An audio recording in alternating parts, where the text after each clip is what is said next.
Seteljet magi gari dagi kumtharak paduda lingjel ga thoinu ga su yengtho ami.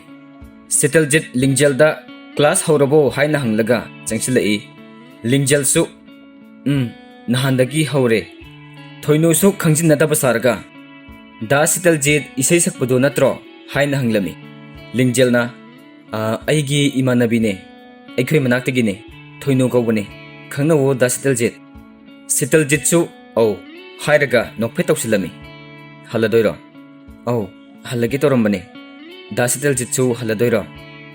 Oh, aisu haladamni. Ai thilamora. Yaradro. Yarani da Seteljet. Ibani subanina adum satminakhrage. Oh, da Seteljet yarani. Phare. Adudi ai halamage ko. Au da Seteljet. Chaluki ko.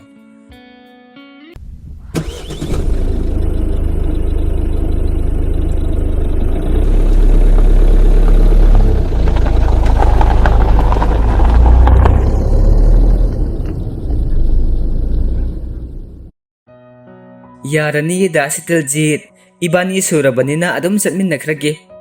Nathantawramadi satoiraba. Asatloye. Sum haibane. Ikai jadro.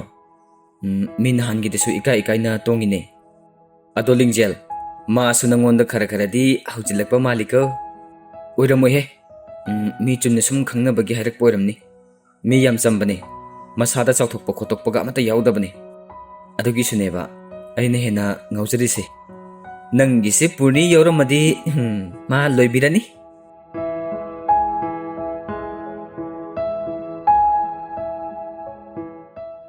Lingjel mayum halaga ningsingaga mamon noktuna leirami. Khanghaudana mabung asaubaga manamaroniga amuk launnarakpagi makol taraklami. Aisu khangba yaba khanglagadi lakpane. Adubu khangbagi pangal silaktre.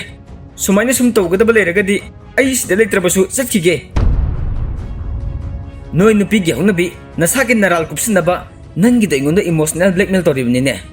Chatkro kaidong leirige nawalawdi. Aigi wadi tamona nongmata phajana tabiba yaukrabro. Nongmata sega maiga phaminadana wari sanabagi matam su pibidi. Sibu matai manaw haibaduraba.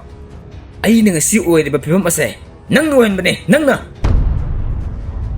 Aibu sumaina tawromro. Ha. Aibu sumaina tawrombraba. Aingonda ngakta aranba tahanaba su honagana. Nangna satpa sajat lichitsu aina loinama khangujani. Iban yumban minaraba matungda aina kari akaiba tawkhrage. Tamogi mingsat soknaba aina kari ahenba thabak tawkhrageba. Thariksu changsilaktuna. Amuk haurabra. Ha. Nakhoi ani irangse amuk haurabra ba. Nongma nini di ingna lay amuk khalui. Amuk haurabra ba. Laikai di kumhai yengba nungairamani ye. Yare lepo adwaja loisiloko.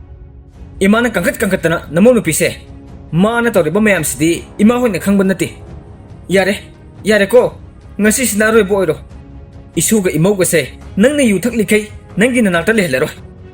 Asumna hairamlaga mamangi matawgum Roniga thuthaibaga do ka adudagi puthoroklami. Thoithoibadi kaptuna damak lerami. Isu se mapa angau basigi manakta thamlabadi yararo. Se isu thoiba kapkanu se. Boboka tumusira ngasidi. Thoithoiba mamit noiraga kappa khara pharaktuna mangaktu nomlami. Lao. Boboka tumurasi ngasidi. Isugi nungai bo wari lithoke. Asumna hairaga masunopa do puraga magi karomda pusinkre. Lingjelna. Ekoi tamose. Hendi henmale. Sumaini sum tawragadi yararo. Noi tamoda ngakte su tainaganu. Aigisu asoibi am lay. Lingjel su Ronina dum nahirak paduda manamada kharadi chingnabagi mawong tawna yenglaga. Inama. Yam hena khanjilirano. Tumnaba tawrasla. Asumna hairaga Lingjel gi kada changminakre. Somdana Seteljet su phamungda longna hiplaga lerami. Phone amuk yenglami message kuma lakpra haina yenglami. Mamit ishinduna tumthagi tawbaga magi wakhalda Lingjel adumak chongthorei. Mamit amuk pangthorei magi phone do muk yengi message lakpra haiduna. Laktabadagi Instagram da sanglami Lingjel online leiba thingnarami. Lingjel su somda wakhal khanna magi phone otlaga lerami. Ma samana magi mawong matawda chingnaba kharadi phoromi. Mathanta khanjai. Inamaga tamosoga gi matawsibu Makoy ani gi tongan ba wari amadi leramgadaba male. Makoy anina toina khatna senaraklibase kuidi kuisile. He you haibanisa nangi mayai sisu onthokna kandi kanmankre. असुमना Khanna Khanna मागी phone दुसु सुम येंगबदा सेटलजित online फटलाउना लेसिलकपदुदा message थासिरा हाइना खलमी अमुकसु थारारो हेना खली लिंजेल दे सेटलजित online लेबदु येंगलमलगा phone दो दुम हांगलगा तुमथखरे सोमदना सेटलजित नसु खलमी हौजिक फोबा online लेरिसि किदोरिजानो phone दु नाकंदा अमुक थमी अदुगा अमुक तुमथगी तौरमी अमुक यादबदगी संगलगा अमुक येंगी ऑनलाइन अदम लेरंबदुदा असुक यम थेंगसि फो किदोरिजानो मागिसे अैगे अकाउंट का संगी जाला नत्रगा कनागा मेसेज थानाई जनो मागिसिबो अहिंसिदा सेटलजित मेसेज लिंजेल दा थारमी तुमद्रिबो हुजिफो माना मेसेज हेक थाबगा हौजिकता ऑनलाइन लेरंबदो एक्टिव 5 मिनिट्स एगो हाइना थोकलकपदुदा ए ओ तुमदी तुमख्र माले अस मेसेज से अरेम थोकी थाजरुरे आइसु असुमना खल्लगा माना थारबा मेसेज तो अनसेंड तौरगा मासु फोन दो थमख्रगा तुमथरमी लिंजेल ngahak mikap ama tumduraga hogolakpada mi ama phone da kumba wari sanabagi makol tarami ma gi manakta tumlamba manamoroni suleram dabaduda lingjel jingnaduna ma na tariba makol dugi maikei ronda tapna laklami roni du phone da wari sanaduna lerami kanaga wari sanaribunu haibadu madi khangde hojik nangna ingundagi pamle bisi karino aigi ipurebna su ibani gi matang da khangma horoklabani nang matumano amuk call torki khalagano kaisu khangjitaba lembada नंगना तिनसलगा नंगना तरुकलिब खुदिंगमक्से I लोइनमक खंगी लिंजेल पुमनमक ngakna tumina tarami khalami kana ka waisano inamaga wari sarisibo manungda aruba wari amadi leiba mali asumna khalami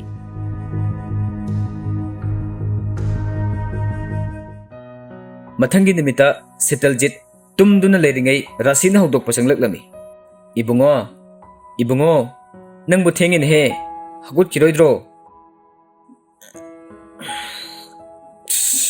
뿡게 따르게 마 아잉원다 항아노 폰 레리바도다 옌고 아숨나 하이르가 깡칼가도 삿삿 하이겟기 옌고이 ngasidi nangi university do chatrabasu yabo ergadi chaluranu imaga thabak ama challusi napada haibani napadi farm da satkane ye kai thabok nei ma kayam kuideino ai chatab yaroi ma nama bokna lakta yade na harak pagine yare ma imaga ima bokna silibdo adugi wado kona kana siko khana daba yare bro sibo nupi masagi imung duna su nangbu pama bane bungo yare ko ima adugi wadugi oiragadi ai set pangama imana thokpa satlo haima kaini gi sidie lu hongbagi wa sida hodo bose masa seti lai khumbi su bodona tori basibo masibo ai bu masibo kara mani ngana dori no basibo Horen University satpada ima thada biramage ado ai sangbadi ngamoy ko kari kana dabada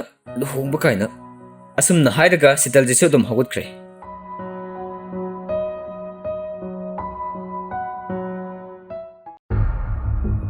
lingjel mathanda phamduna ungduna leirami atei khande mana ningsinglibasi roniga kanano khangdaba amaga ahingda wari sanakibaduni maduda sanakiba wari masada iching chingnaba phawrami kari warino haibasu khangninglami mana adumna mangduna leiringaida kuidabagi matungda Michael sumagi manakta gari thaujilaami kaidawrami banangdi sida nang sida tamro yam thajadiye ai sida tame kaino nangna aina tamba mafam khudingi adum thingnei se laina thingna haline ado noi saidu khangnaribo ai nang single oirakpa ngairine johe masak siga aya mina sing baharaga phagi phanai manmane ado noi swai se asapot ahaw baga yamna yondai ne kainoma charu sidana yarani bungo nang chaninga di saruro o ithanda sabata le nang ga charu si haibagi wanida nang chida tamme khangadi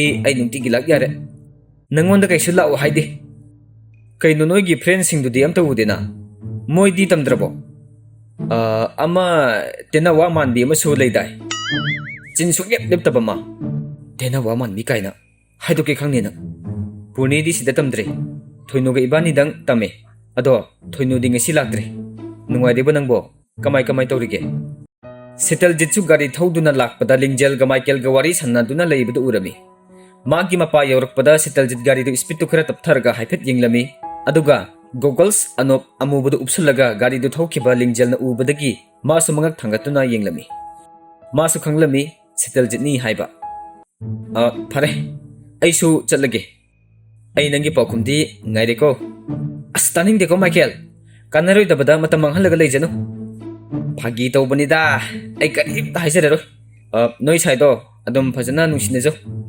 asumna hairaga gari du thawraga satkhre yare bema yare ko nachindu thirano aisu loina khangi loina ui loina muktai hojikti nangna lawgada decision do lawro aiga phajana nungsinage haibra natragana maga phajana nungsinage haibra nangna choose tawro dudi aduga karigumbada nangna ai khallabadi aina nangi nafamda thamkiba thajabadumadi khak halaro he masimadi khangu yare thamo Neeraj yam sauna phone da wari sanarami nungsirakta ma yawemi mana chumbatum sai mamit na mana yam daga tokthokani hojik nupi ga loina yare bo yare nogi party se loina khire ko nangna khangna halaga nupi kaina mawam ta lawde koi da su toke khire nupi ga loina ma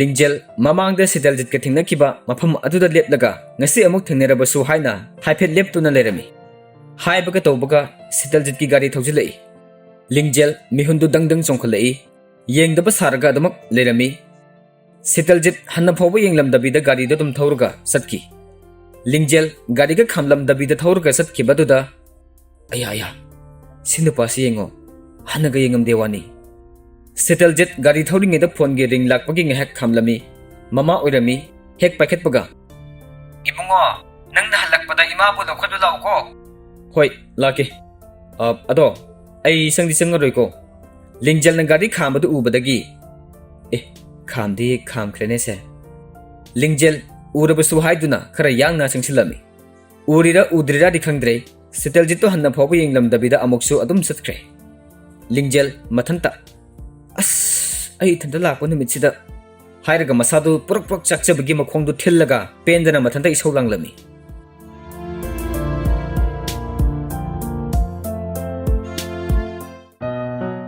nongmaro sansu Sitaljit hoiramda laami nangge domainde sum anam kallaga leibaduna de yaroi me bungo nupi amagi damakta is hairib nangdi o nang hana thiyo ibungo aigi de raibane nangsu nangi matam amagi sanabidida solaga leibdo ho aidi hongoi de haidedana aidi hongni tabak ama tarongge tawba man engonda lakchakhibadu adugi khara khanghalamge tawbani ho yare ko ibungo tawbiranu amu mi luhongkhraba nupiduda aikoi dongna sumaina lemna leitho mana phani khanba mafamduda chachakhibani khando as segi wase toksida ado ima hoina silido kadai degi nupini haige masaka phajajalo khangdeda yedugi wadu ai nongmata hanglude ado nahan lembagi maseto ado oina khangnaragero ai lembada haiphet hawdokpige as ado yaruida migi su khangnaba leramni leramoisu khangdakhe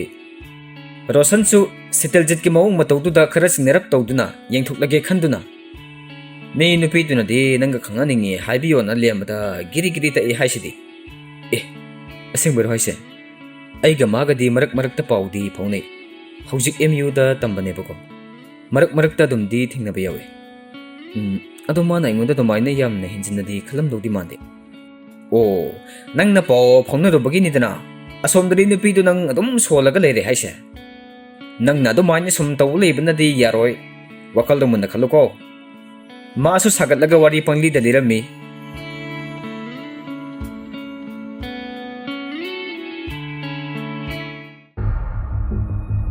Numidang amada Lingjel mana nungtigi numidang wari sanaribasi kanano khangningbagi wakal adum khanduna lerami ahumlak mari rakti thingnakhre masu ahingda lona wari sanaramba maga mari leneramba nupadi oire khanglami adubu yamna hanglubusu yadabani na hangkidre summadugi wakal khanduna leringai magi phone do ring laami number disu save tawramde paikhatlaga hello karam panbidige migi masadi yam nungai khrama leda aikoi ga si kaubikre Lingjel khonjel du da Neeraj ni haiba khanglami nang engunda kidobagi call amuk torino as how ga yam haidame agi nupi se ayu kamta thaktre kuire yoga thakidaba nangna haibadagi ado next month tadi thokpa yai ibani koi basa ko nang sital jitsu khangna ge haidane adu su khangna lage lingjel karino tawribadu khanglamde sauning busu phorami pakhat busu phorami makha ta na wa amata khumdana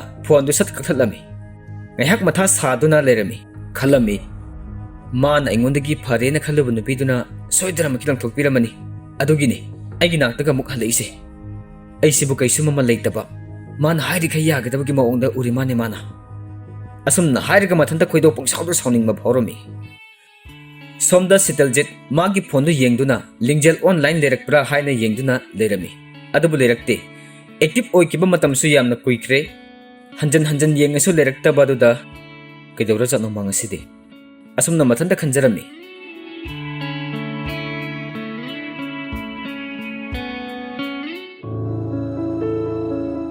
nong ngali ngali torukpa ayuki pung ahumgumba tarakpa matamda roni phamungdagi tapna hawgatlami makhonga amata tade pumchik chi tasingna makidi lingjel ga tuminari mahaksu tumduna leidibi lingjel da yenglaga mitlu pirang iroina duna khalami nakoi maya ibu warugunuko ipuroi bagi minung sisu phangdraba aina imung sida kayam kuina leiba ngamgani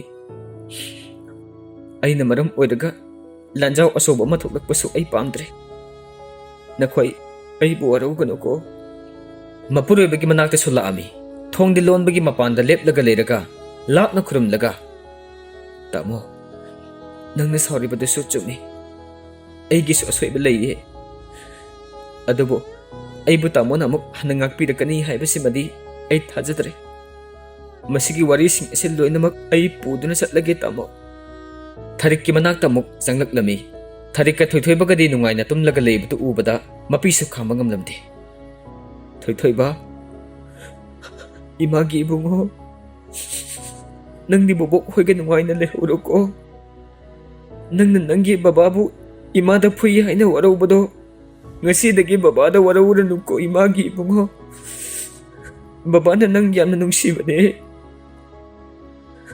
ima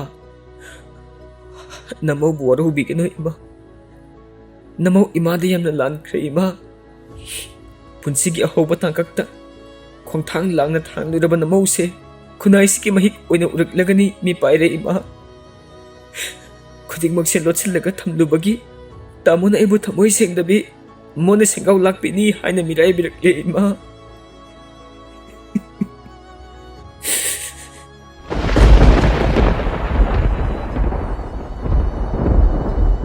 asumna roni hikna kaplami nong ngalak lagani haina mahak prap tumina yumdudagi thoklaklami mathanta thong amagi manak tamna changlak-lami thongdudagi turelduda yengtharami mathanta sijarage haina jab imna lepkhre chungtharage haina thongdugi railing mathakta kakhatlakpada gari masa ama thaujalami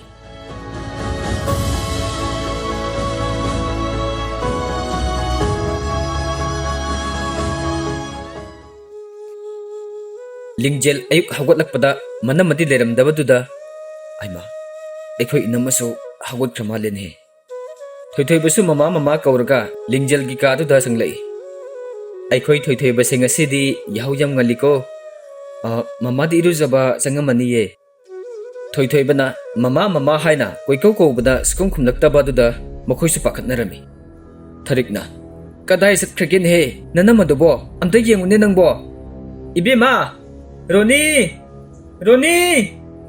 lingjel su pakhatna inama haina kauraga thirami makhoi mayam langna bagi makhonduda asobusu hawgalaga kaidonaragen he haina hanglami tharikna Roni dubu udin he ngaside nangi nanaktaga sangak pro kaubusu ta demi mapam salamani chasakhrasanu karino nangna haribudubo pharabasu phatrabasu nangi nupine nasa asigi su hek mama nangna thawai bawai tobidabadda khangba ngamdabadagi sarkhiba orini imana uribasna mapangi wari dudangni manungda ibani gi eba imana khangnaba wari yam lei kari wari hayo kari wari no ba nakhoi ani na tongnaribasibo laikai na khanglaga mi gi mi wangang na phum oidani wani imagi sobo nangbo mado imana khangaga kari kana ga dorimno masana lale khanglaga chachakhraba natro saninga ga satkhisanu yare ai ngakthang tumukhige aduda yam khanjiluranu phone ꯇꯧꯁꯤꯜꯂꯒ ꯌꯦꯡꯒꯦ ꯌꯦꯡꯉꯨ ꯑꯁꯨꯝꯅ ꯍꯥꯏꯔꯝꯂꯒ ꯑꯆꯧꯕꯗꯤ ꯃꯥꯒꯤ card ꯑꯗꯨꯝ ꯆꯪꯈ꯭ꯔꯦ ꯂꯤꯡꯖꯦꯜꯅ ꯐꯣꯟ ꯇꯧꯔꯕꯅꯤ ꯁ꯭ꯋꯤꯆ ꯑꯣꯐ ꯂꯩꯌꯦ ꯂꯤꯡꯖꯦꯜ ꯍꯥꯏꯐꯦꯠ ꯆꯤꯡꯅꯕ ꯐꯥꯎꯔꯛꯇꯨꯅ ꯑꯩꯈꯣꯏ ꯏꯅꯝꯃꯁꯦ ꯍꯟꯗꯛ ꯀꯩꯗꯧꯔꯕꯅꯣ ꯈꯪꯗꯦ ꯅꯨꯃꯤꯗꯥꯡ ꯈꯨꯗꯤꯡꯒꯤ ꯀꯅꯥꯅꯣ ꯈꯪꯗꯕ ꯑꯃꯒ ꯐꯣꯟꯗ ꯋꯥꯔꯤ ꯍꯦꯛ ꯍꯦꯛ ꯁꯥꯟꯅꯩ ꯀꯔꯤꯒꯨꯝꯕ ꯃꯇꯝꯗ ꯃꯊꯟꯇ ꯃꯊꯥ ꯁꯥꯕꯒꯤ ꯃꯪꯗꯨꯅ ꯂꯩꯔꯝꯕꯁꯨ ꯑꯗꯨꯝ ꯊꯦꯡꯅꯩꯕ ꯍꯥ ꯅꯅꯝꯃꯁꯦ ꯑꯗꯨꯒ ꯅꯍꯥꯟꯈꯩ ꯅꯪꯗꯤ ꯏꯃꯥꯗ ꯍꯥꯏꯗꯕ ꯃꯇꯝꯅꯒ ꯃꯇꯝ ꯐꯠꯇꯕꯁꯤda ꯑꯃꯨꯛ ꯅꯨꯄꯥ ꯑꯇꯣꯞꯄꯗꯒ ꯆꯦꯟ ꯆꯣꯡꯗꯅꯒ ꯇꯧꯔꯝꯃꯗꯤ ꯅꯠꯇ꯭ꯔꯒ ꯀꯔꯤꯅꯣꯕ ꯃꯥꯅ ꯈꯜꯂꯤꯕꯁꯤꯕꯨ ꯄꯤꯛꯂꯤꯕ ꯃꯆꯥꯁꯤꯒꯤꯁꯨ ꯀꯔꯤꯁꯨ ꯈꯟꯗꯕ ꯃꯈꯩ ꯌꯥꯝ ꯍꯦꯟꯅ ꯂꯥꯟꯅꯗꯤ ꯈꯜꯂꯨꯈꯤꯅꯣ ꯏꯃꯥ ꯏꯅꯝꯃꯒꯤ ꯃꯄꯥꯝꯂꯣꯝꯗ ꯐꯣꯟ ꯇꯧꯔꯒꯁꯨ ꯍꯪꯁꯦ ꯂꯥꯛꯄ꯭ꯔꯥ ꯈꯣꯠꯄ꯭ꯔꯥꯅ ꯅꯪ ꯑꯃꯨꯛꯇ ꯅꯝꯕꯔꯗꯨꯗ ꯇꯧꯁꯤꯜꯂꯨ ꯃꯄꯥꯝꯂꯣꯝꯗ ꯆꯠꯄꯨ ꯆꯠꯂꯝꯃꯗꯤ ꯐꯩ ꯅꯠꯇꯗꯅ ꯑꯇꯣꯞꯄꯒ ꯑꯣꯏꯔꯝꯃꯒꯗꯤ ꯃꯇꯝꯅꯒ ꯃꯇꯝ ꯐꯠꯇꯕꯁꯤꯗ ꯏꯃꯥꯗꯤ ꯋꯥꯈꯜꯒꯁꯦ ꯃꯑꯣꯟ ꯍꯦꯛ ꯈꯜꯂꯤ ꯐꯣꯟꯗꯣ ꯑꯃꯨꯛꯇ ꯇꯧꯁꯤꯜꯂꯣ